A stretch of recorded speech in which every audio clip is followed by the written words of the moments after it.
NIM 2105040200.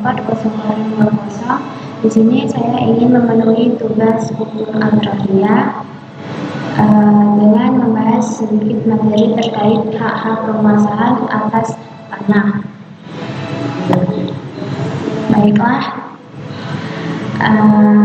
adapun pengertian hak penguasaan atas tanah ini, yang mana hak penguasaan atas tanah berisi serangkaian wewenang, kewajiban, dan atau larangan bagi pemegang haknya untuk berbuat sesuatu mengenai tanah yang dihakiminya. Sesuatu yang boleh, wajib, atau dilarang untuk diperbuat yang merupakan isi hak penguasaan itulah yang menjadi kriteria atau tolak ukur pembeda di antara hak-hak penguasaan atas tanah yang diatur dalam hukum tanah.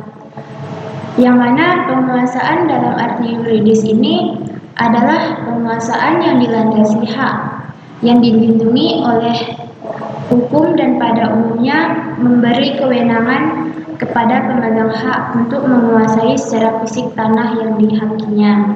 Misalnya, pemilik tanah mempergunakan atau mengambil manfaat dari tanah yang dihaki dan tidak diserahkan kepada pihak lain.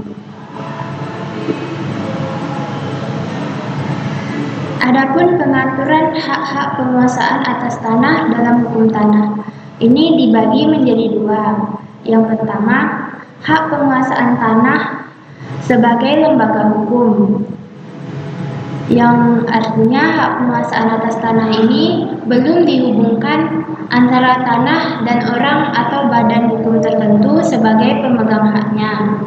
Yang kedua, hak penguasaan atas tanah sebagai hubungan hukum yang konkret, yang mana hak penguasaan atas tanah ini sudah dihubungkan antara tanah tertentu sebagai objek dan orang atau badan hukum tertentu sebagai subjek atau pemegang haknya.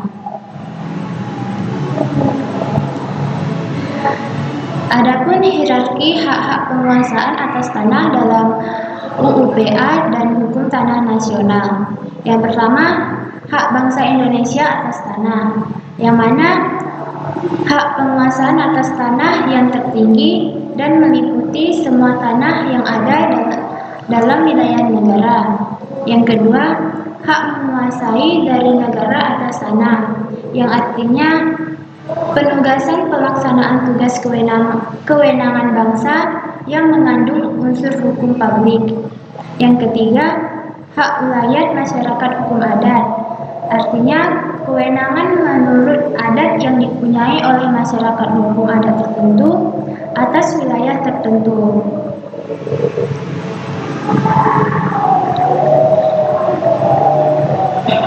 Adapun hak wilayah masyarakat hukum adat dinyatakan masih ada apabila memenuhi 3 unsur. Yang pertama, masih ada suatu kelompok orang yang terikat oleh tatanan hukum adatnya sebagai warga bersama suatu persekutuan hukum tertentu.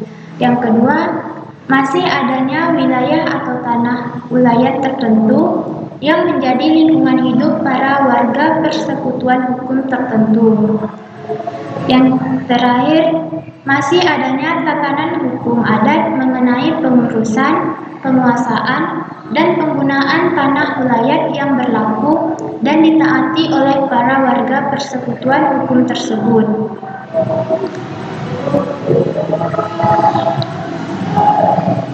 Selanjutnya terdapat hak perseorangan, yang mana hak perseorangan atas tanah adalah hak yang memberi wewenang kepada pemegang haknya atau perseorangan sekelompok orang secara bersama-sama atau badan hukum, yang mana untuk memakai dalam arti menguasai, menggunai, atau mengambil manfaat dari bidang tanah tertentu.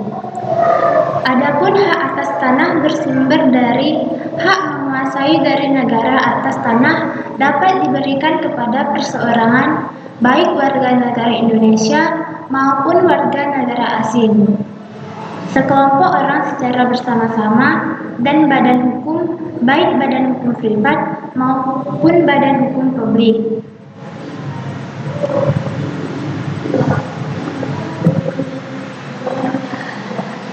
Baik, di sini terdapat macam-macam hak atas tanah yang dimuat dalam pasal 16 DO 53 UU-PA. Yang pertama, hak atas tanah yang bersifat tetap. Hak-hak atas tanah ini akan tetap ada selama UU-PA masih berlaku atau belum dicabut dengan undang-undang yang baru. Contoh, HM, HGU, HGB, HP, hak sewa untuk bangunan, dan hak memungut hasil hutan. Yang kedua, hak atas tanah yang akan ditetapkan dengan undang-undang hak atas tanah yang akan lahir kemudian, yang akan ditetapkan dengan undang-undang. Yang ketiga, hak atas tanah yang bersifat sementara, yang mana hak atas tanah ini sifatnya sementara dalam waktu yang singkat, akan dihapus dikarenakan mengandung sifat-sifat pemerasan, feodal, dan bertentangan dengan jiwa UU-PA. Contoh, hak gadai, hak usaha bagi hasil, hak menumpang, dan hak sewa tanah pertanian.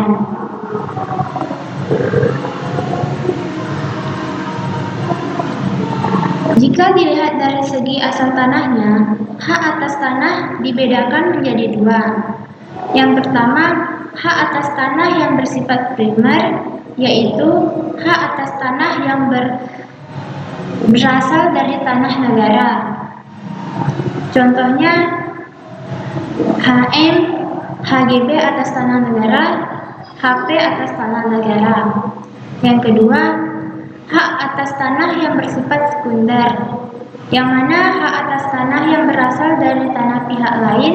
Contohnya, HGB atas tanah hak pengelolaan, HGB atas tanah hak milik, HP atas tanah hak pengelolaan, HP atas tanah hak milik, hak sewa untuk bangunan, hak gadai, hak usaha bagi hasil, hak menumpang, dan hak sewa tanah pertanian. Baiklah, mungkin hanya itu saja yang bisa saya sampaikan. Sekian, terima kasih. Assalamualaikum warahmatullahi wabarakatuh.